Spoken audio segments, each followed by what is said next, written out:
wish that I could just wish away my feelings, but I can't. Sand hurts my feelings. I don't like sand, sand, Hurts my sand. feelings. Haunted by fake sand in my very soul. Sand, sand.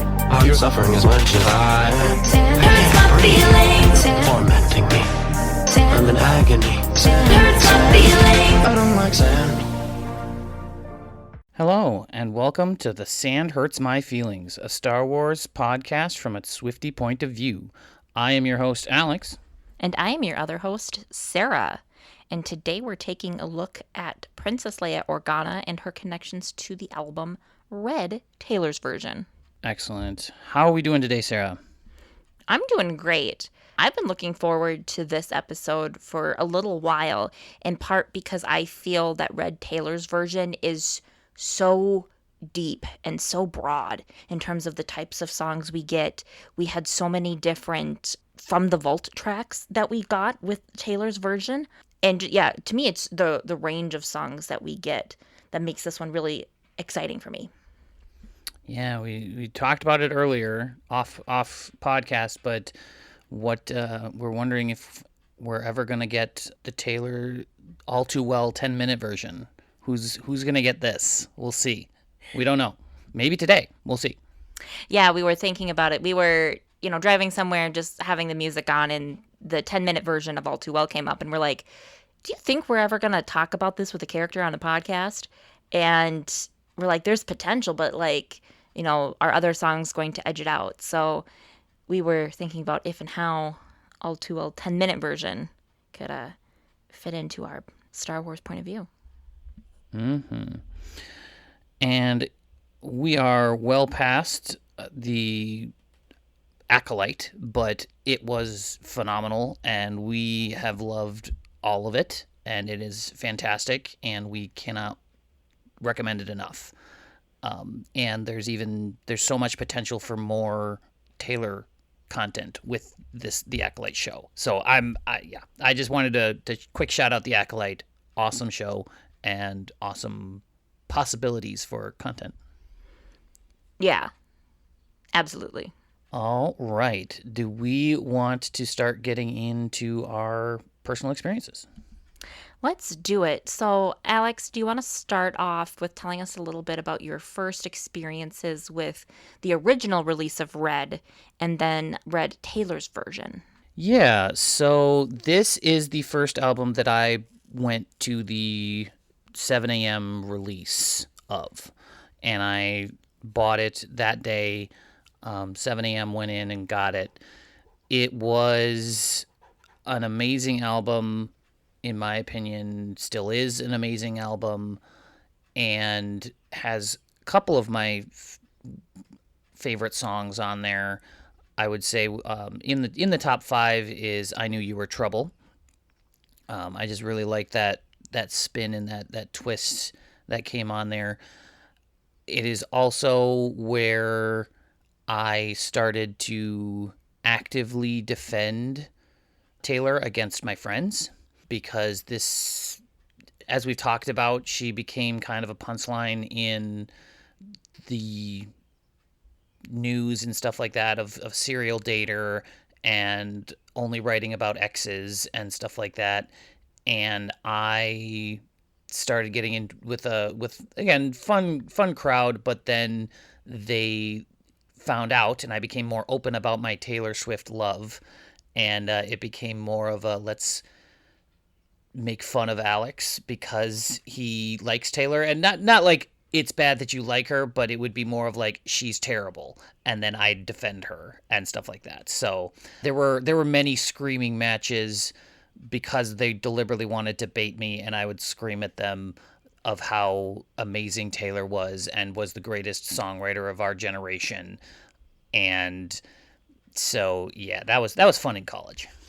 I was going to say, I know you when you get on that path, and you are kind of fun to tease and egg in those ways. So I see it, especially in college. Like, that's what you do. You egg your friends on like that. Oh, yeah.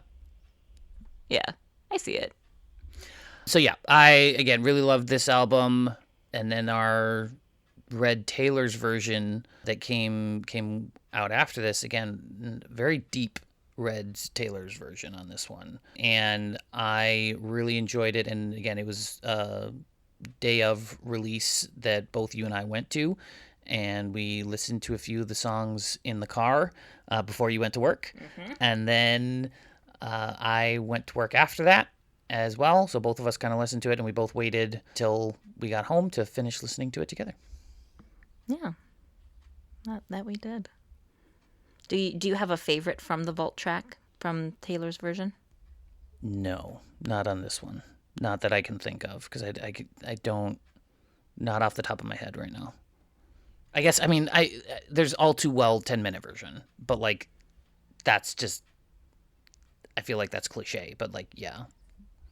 Yeah, I was going to say, like, I don't want to say, how can you not say that one? But to me, like, I would almost have to caveat what's your favorite from the vault track besides the 10-minute version. Right, and that's where I don't think I really have a favorite.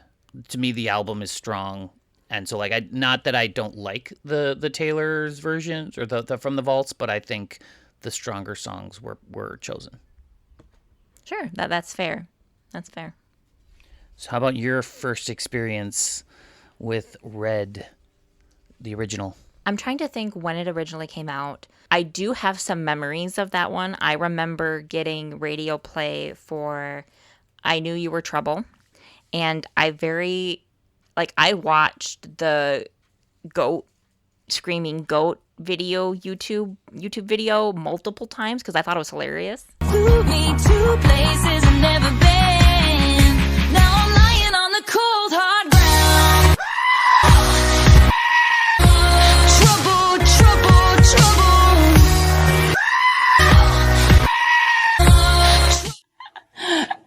It's good. That's why people watch it so many times. It is hilarious. Yeah, that's my biggest memory from when Red originally came out. I know I did not listen to the entire album. I was trying to think of other songs that got radio play that I remember, and to be honest, I just remember I Knew You Were Trouble. We Are Never Getting Back Together? Oh, yeah. No, okay, now that you say that. But I have more memories of I Knew You Were Trouble. And when we were listening to the album, again, didn't listen to the whole thing until I met you, Alex. But listening to the whole thing, I was really surprised at the range of songs because both We're Never Getting Back Together and I Knew You Were Trouble have a similar kind of theme. They have a similar vibe to them. And there's such a range on this album of, deep love songs, of the heartbreak, of, celebrating life. And I was really surprised by that range. And I was also surprised that this wasn't fully categorized as a pop album. Because to be honest, like, yes, there's a few songs that have the country twang, especially from the vault tracks. I think some of those have a little bit more of a country edge to it. But listening back through, I'm like, I don't know if I would consider this a country album. But she didn't go fully pop until 1989. See, that's where I would disagree with you because I think this is a country album. I think there's the We Are Never Getting Back Together and there's I Knew You Were Trouble. And those are kind of the two pop songs. Everything else is basically a country album / folk, country folk. So like it's not like it doesn't have like the country twang. I think like she's moving away from that, but like it's still giving that modern country vibe. Okay, because like I'm thinking State of Grace, and I consider that a little bit more light rock. 22 to me is pretty pop. And I think All Too Well could kind of go in that folk just because of how much of a story it is versus, repeating verses. Correct, but that's your misconception of what country is. Okay, I'll tip my head. Yeah, I'll give you that one. Yeah, there's some really great country songs that tell good stories and don't just repeat themselves all the time. All right, fans, come at me. Tell me how cruelly biased I am. But then Red Taylor's version, I remember coming out and us being very excited for it. And, telling ourselves we could listen to all of the tracks that had previously come out while we were at work, like on Spotify or YouTube Music, but not listening to the From the Vault tracks until we were together. And to me, it came out kind of at a difficult time in the pandemic of like, I personally was having to go back to work into the office and having really full time, 8 hours, 5 days a week, and having really mixed feelings about that. And, we were coming up on another holiday season with the pandemic looming and everything. And it was a really difficult time for me mentally and emotionally. And this spoke to a lot of that, especially the From the Vault tracks. I mean, the 10-minute version of All Too Well, like, defined, like, the fall of 2021 to me. It's gut-wrenching. Yeah, it's beautiful, but gut-wrenching, and to me, a masterpiece. Like, that is just the word to describe it, as a masterpiece. And then some of the other ones from the Vault, like, I had never heard Ronan before. Like, I didn't even know that she had, reached out to that mom and had written that, and that it had been, I did not know that existed. So that was another big gut punch. And it let me be in my moodiness that was that fall of 2021. Cool. I will say for the Red Taylor version, this was the first album of her re-releases that I was like slightly conflicted about listening to the previous versions, because in particular I really like the original I Knew You Were Trouble, and this is where I could tell that she had made some significant changes to the song. So it did not come out, or it's not the exact same. She I don't think it's as like techno-y. There's a bit more techno in that the original, and she kind of changed that. And so I was very conflicted, I think, at the beginning, because I was just like, no, I like the other one better, but I've grown to like and love the new version just as much, and we're a non-original version household, so we are a Taylor's version household. So, but this was the first time where I was like, she's actually changing things from what it was, and I'm not sure if I'm a fan yet. And it was, again, it took a couple listens to reach that piece. Yeah. Before we move on, do you have a favorite From the Vault track? Yes. Other than All Too Well 10-minute version. That's literally what I was just about to say. Aside from the 10-minute version, I really like Better Man, which surprises me in a way, because that's one that has quite a bit of a country tilt to it. But I'd heard that song because Taylor had written that, and I don't remember, what was the... Little Big Town. Thank you. I was going to say Boys Like Girls, and I'm like, that's not that one. I had written that for Little Big Town, and I've heard it sung by them, and I'm like, this is kind of meh. Like, I don't get much out of this. But then hearing her sing it, I'm like, she is so emotional when she sings it. And I'm like, yeah, you can tell that you wrote this song, and you know what you meant in this song. And I have a new appreciation for it. Whereas when I first heard it from Little Big Town, I was just kind of like, blah. Interesting. Yeah, because I do remember this was with these From the Vaults. A number of these From the Vaults were kind of a number of her songs that she had released separately from albums. So not on albums, but they were just separate. And then she made them, put them, because like Ronan, the Better Man, and then there's another one or two. But yeah, so yeah, very nice. Thank you. So let's dive into the bulk of the episode here. So with Red Taylor's version, we have 20 plus songs to pick from. What one do you think best encapsulates or captures or tells us who Leia is, or gives us a glimpse into a moment of her life? So this is our 4th episode on Leia, and I'm pretty proud of myself in that I have yet to write about Leia in a relationship, as defined by a relationship, because that was something that I wanted to look and see, like, if something fit perfectly, I wasn't going to avoid it, but like I wanted to look at a bigger picture, look at her in all. This is I'm breaking that streak because in number 4 I have The Titular Red is my song choice for Leia, and this goes with Han and Leia's relationship. So this one's very interesting because this one this works for most of their relationship, and so all the way through, like all the way from their first introduction to when Han passes. And the biggest piece that works, it's a lot of just different talkings, different things.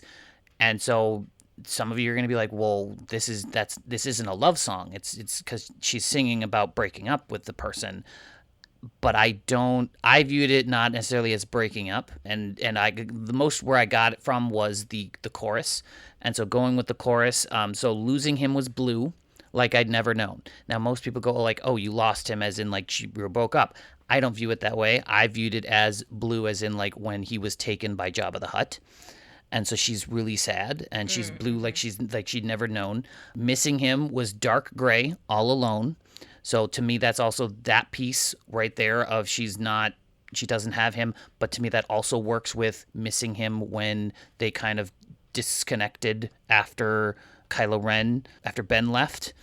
Forgetting him was like trying to know somebody you never met, which again was how she felt. And she's just like, I can't forget this person. He's a part of me and I know him. And she always, as she says in the movies, like, I always hated watching you leave. And even when she got frustrated with him being there, like every time he left, she felt a piece of her go with him. And then, but loving him was red. And loving him was red.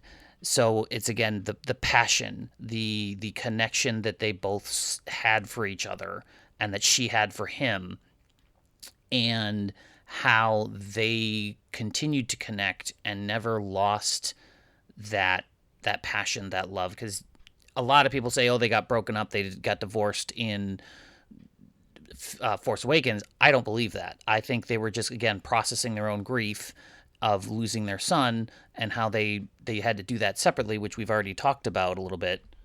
Yeah, and to kind of add to your thought that they're not, separated or divorced, is in the novel Bloodline, they're both doing their own thing. Like, Han is off racing in not pod racing, but he's off doing professional racing, and Leia is working in the New Republic. And, they still connect in via holo and different messages, but they're clearly they're doing their own things.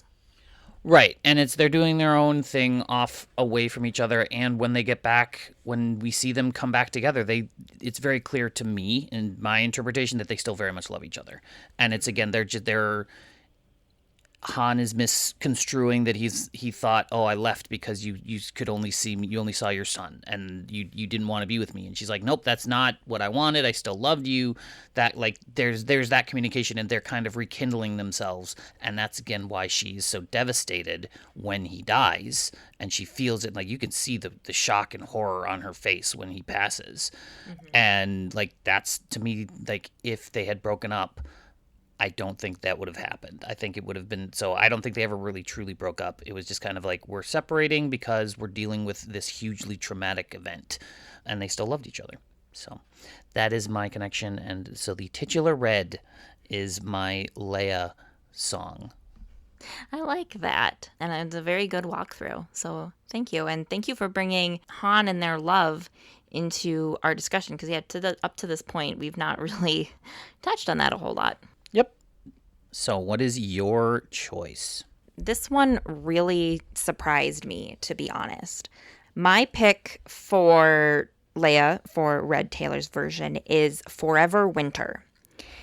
And again, this one really surprised me. The way that I do this, listeners, is I sit down with the album and listen, track 1 through the end. And, I'll take notes of like, okay, I can see this, I can see Leia here, or this might work. And, I had made a couple of marks of like, this maybe, kind of question mark in my brain.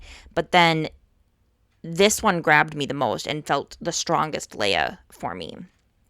And it's not entirely a moment that we see, but it's definitely a moment I get the feeling exists based off of what we hear about in Bloodline and how Leia talks about her son Ben in the whole sequel trilogy.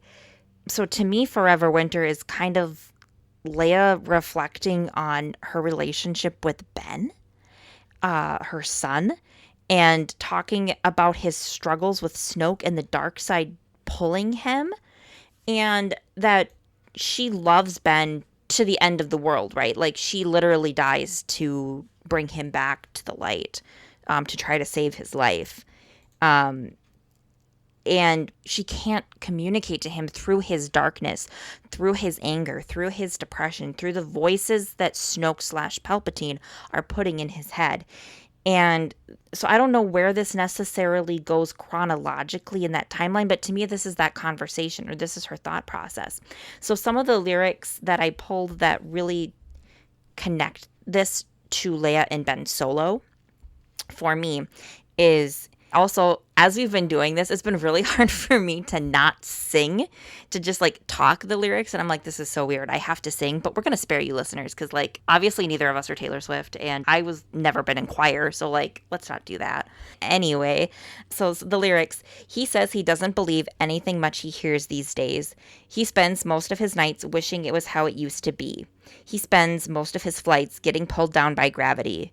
I just call checking up on him. He's up 3 a.m. pacing. He says it's not just a phase I'm in. My voice comes out begging, and then you go into the chorus.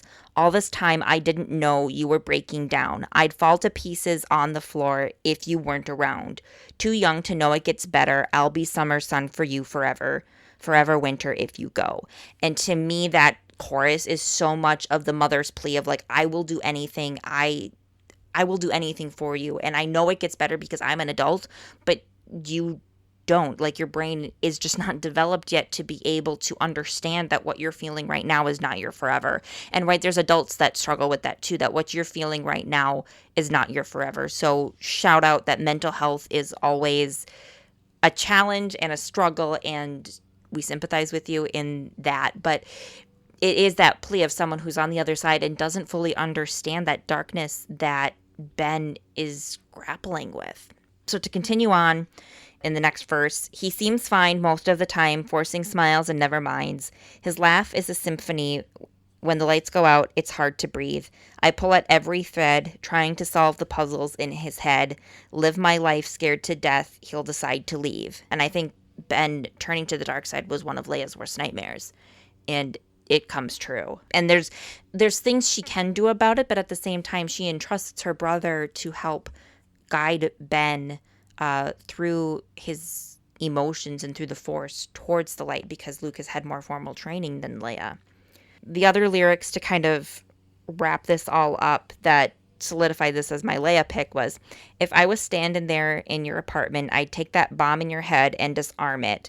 I'd say I love you even at your darkest, and please don't go. I didn't know. And again, to me, that is the mother's plea of I'll throw my life down. I'll lay on the bomb. I'll do what it takes. I love you. And that's something that Ben clearly didn't feel if he went to the dark side as he did. He didn't feel there was that love. There was that connection. And that's where the voices of Snoke and Palpatine won out. So then to close out the song, it goes, he says he doesn't believe anything much he hears these days. I say, believe in one thing, I won't go away. And I mean, that's literally the last action of her life as she appears to him. She reaches out to him. She had wanted to give up on him in The Last Jedi and say, my son is gone. I know he's gone. And Luke says no one's ever really gone.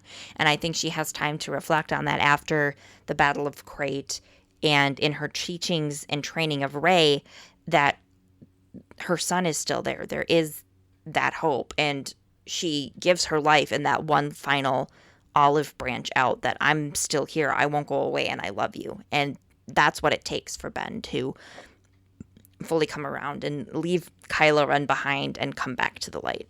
So yeah, I think Forever Winter for Princess Leia. Very interesting. I think this is the first one where, again, you defended it very well, but I don't see it.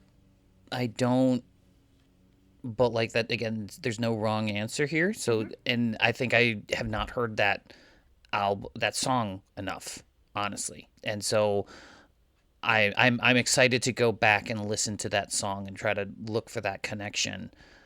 Because I did not see that, but the way you defended that and the way you described it, not necessarily defended, but explained that, like that it seems to really work. But in my brain, I'm not connecting it. But that's just how it is. There is no wrong answer here, and that's a very fascinating.